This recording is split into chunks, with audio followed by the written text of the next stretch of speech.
So, pre-boil.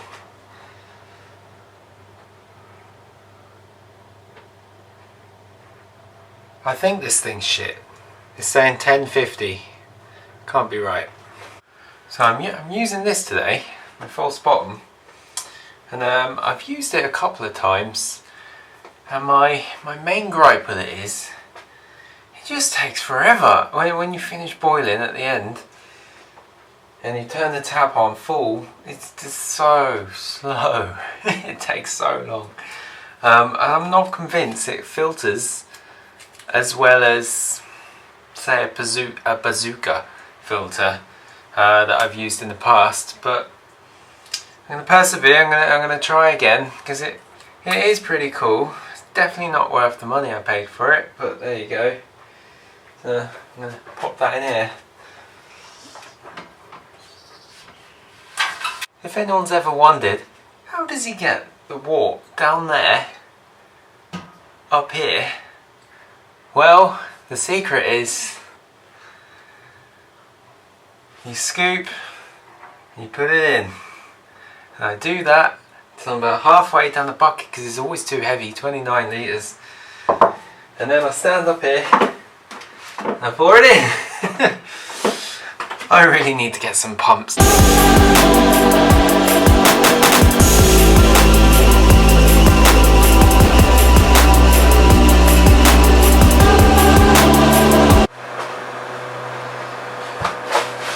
Hello! So, brew day.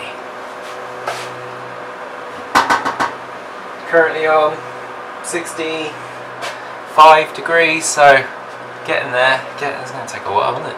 Getting there. I forgot to mention, I forgot to throw, shall I say,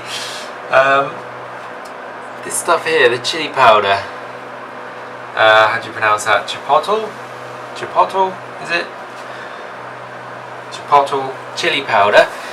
The recipe calls for 15 grams. I'm just going to chuck 20 grams I've got here. I'm going to throw it all in, give it a nice kick. Why not? And I know what some of you are going to say, I should cold steep those darker grains, but you know, I quite like that astringency taste. I want this to give me a proper, I was going to say punch, proper kick even. You know, I want this to be harsh. So, and I don't know why I'm brewing a porter. When I put together this, well, I say when I got the recipe, it was January, and I really fancied the porter, but obviously this is going to take months, so I might just bottle this and then leave it till, I don't know, October or something like that. So this is from the Mikkeller book of beer, which I highly recommend. It's the Texas Ranger. We got Maris Otter, Cara Crystal malt, chocolate malt, roasted barley and brown malt. So there's 768 grams of roasted barley. So is it a stout? What is a stout? What is a porter? What's the difference? I don't know. You know, sometimes porters are a little bit yeah, they are a bit different, but what is the difference? The hops. So 60-minute addition, 25 grams of Columbus, and then we've got 32 grams of SARS at 15 minutes. The recipe called for 64 grams of Centennial at 1 minute, but I'm gonna, you know, lower it down to 80 degrees and steep those. US 05. So right, so I've done the mash, done all the hard stuff. It's time I have a homebrew, isn't it? So this here is good. This is the Amarillo Pale Ale. As you can see, It's been about 3 weeks, is it? 4 weeks? Not sure. And look at that, you can see how clear that is. Yeah, looks good in this light. So the aroma is like oranges. It's very nice actually, very nice.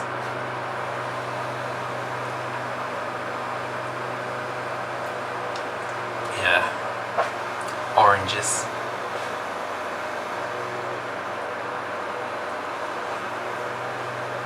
So I'm not going to say much about that.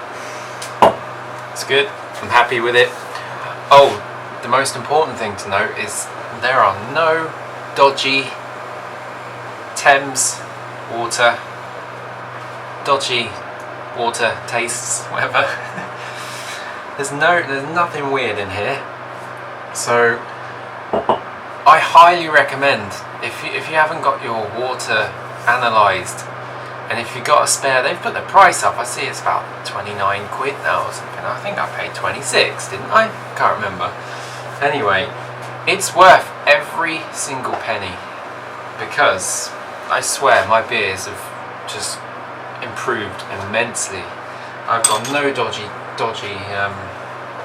flavours anymore. I put the Campton tablets in the water, and then I don't even bother reading my pH anymore, because I don't know how to adjust it at the moment. I don't know enough about it. All I'm doing is I'm doing exactly what Murphy and Sons advised with the AMS and the other one. And yeah, it's pretty good. I'm making beers like this right now, which you cannot buy this in the shop. Well, in the supermarket I should say. Obviously you can in bottle shops buy beer as good as this. But anyway, so it's about 3 o'clock, so I need to eat. So I'll see you in a bit. Damn, I did the pre-boil with my hydrometer, and it's actually 10:45, which isn't good. It's not good. It's not where I was aiming for. I'm not going to say where I was aiming for, because there's nowhere near. But I don't really want this to be too high anyway, so you know, as long as it gets above 5%, it doesn't matter, does it really? So, in case you're curious, I'm just eating last night's spaghetti meatballs. Like you give a shit. Okay, so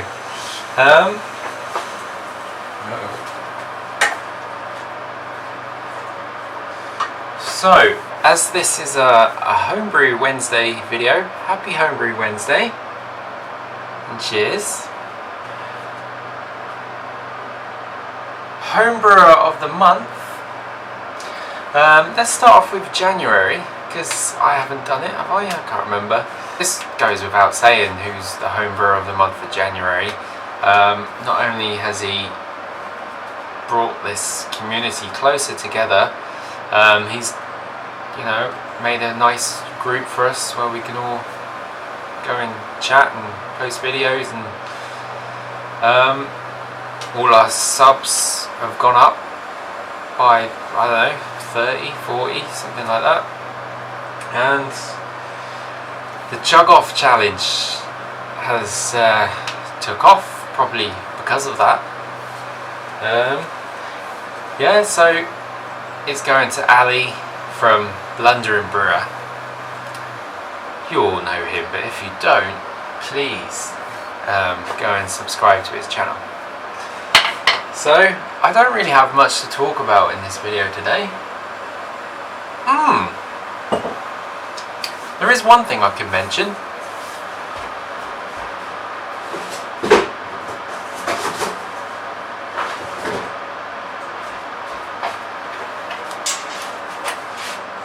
What do I have here?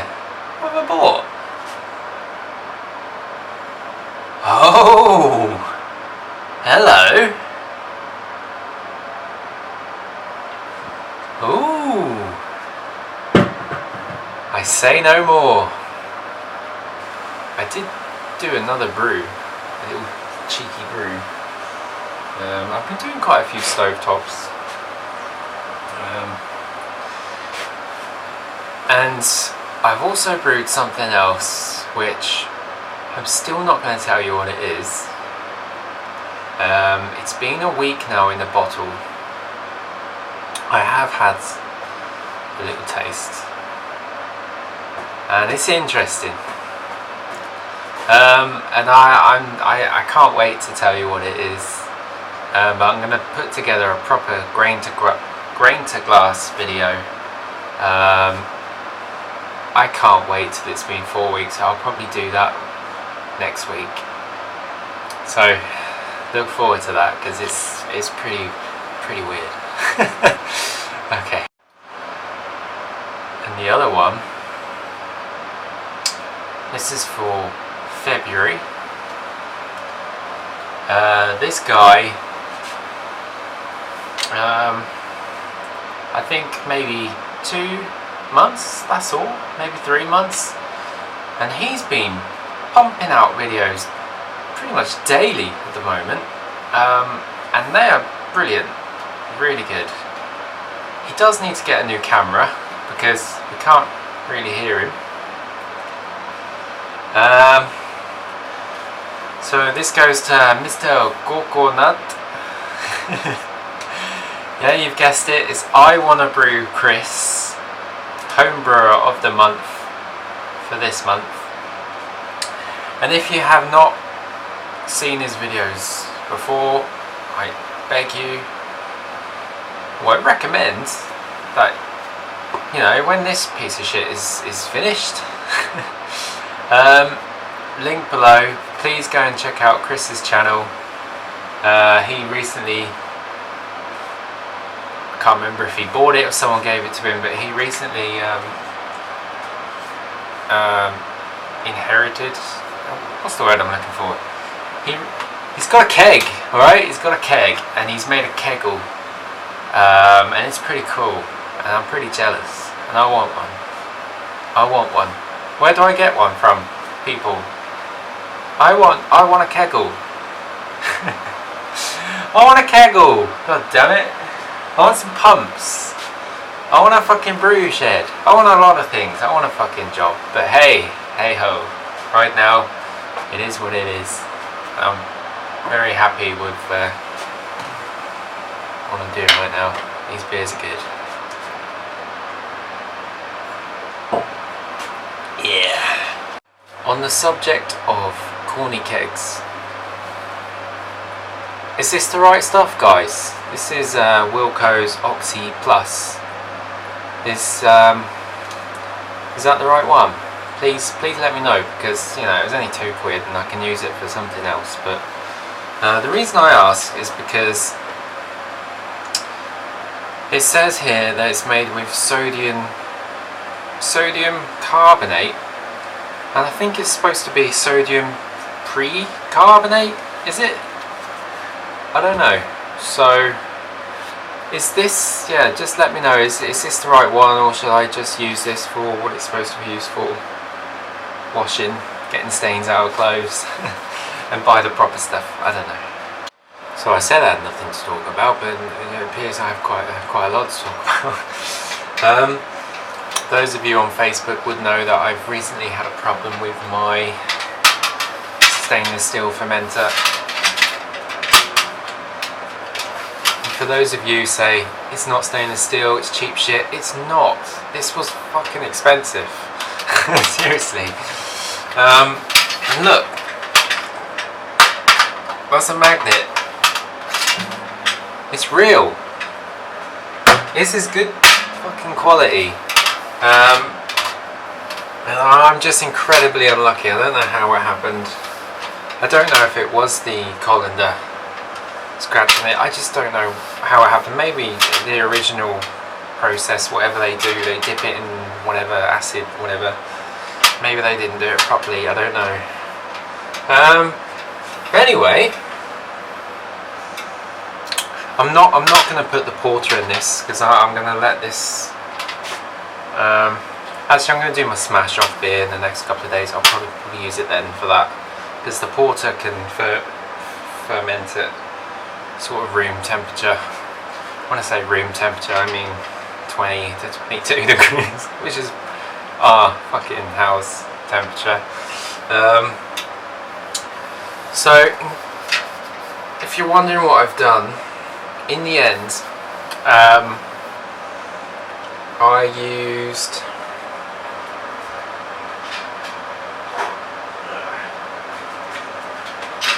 this stuff here, wet or dry. I always call it wet and dry. It's called wet or dry. P600. And I sanded it right down. It took quite a while, but I sanded it so it's nice and smooth. You can still see it, although I can't actually see it right now. Where is it? Yeah, there it is. You can still see it. But it has, you know, I've used Barkeeper's Friend and everything, and given it a good old clean and a rinse and all of that. And yeah, I think I fixed it, which is the good news. So massive thanks to Greg. I can never remember your channel name, but I'll put a link to below. Massive thanks to Irish Greg for sending me. This is awesome, by the way. I'll show you what he did.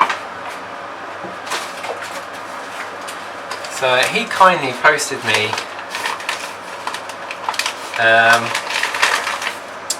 two little bottles like that of Barkeep's Friend. Saved me, you know, £4. Looks like it cost him €4. So I really want to send you some beer.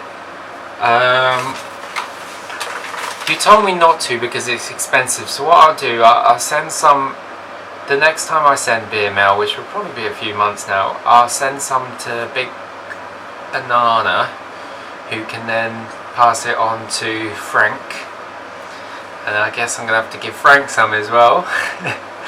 And then Frank can post it to you, I can send him some money, I don't know. But I'm going to get you beer somehow. I'm going to get you some. Look how many spent grains I've got.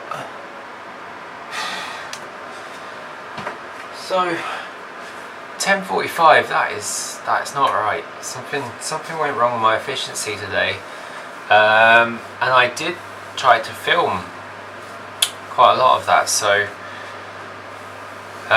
if you can, please tell me what I do wrong. I know it splashes a lot. Maybe I should put a tube in. I know I should underlet, but I don't have a pump. Some of you are going to say I should do boil and bag. Maybe I should. Maybe I should buy that stainless steel basket that RedDog's got. Shout out to RedDog. Yeah, link below for RedDog as well, if I remember. Yeah, 10:45 from all of those grains. That's not right. Beersmith told me 10:71. So I need to sort that out. I'm doing something wrong there with my mashing. Or maybe it's because they're dark grains. But to be honest, my pre-boil is always way below what it should be, and then by the time it's all boiled, it kind of gets where I need it to be. So I don't know. Maybe Beersmith's wrong. I don't know. Right, I'm going to go put these in the compost bin.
1064. So it's below, a lot lower than it needs to be. But I know why, because recently I played about with my equipment profile on Beersmith, and I've messed that up a bit, and I've got too much water. I've used too much water, too much wort I finished with, which isn't such a bad thing, you know, more beer. Just not as strong as it should be, but it should still be okay. 1064. So, happy Homebrew Wednesday. Thanks for watching, guys. Till next time. Cheers.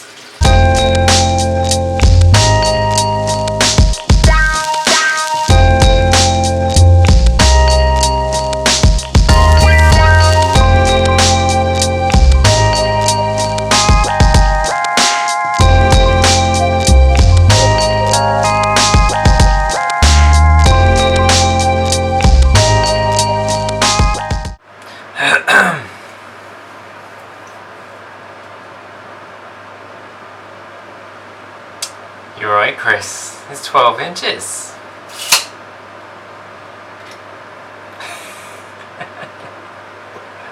Bazooka filter.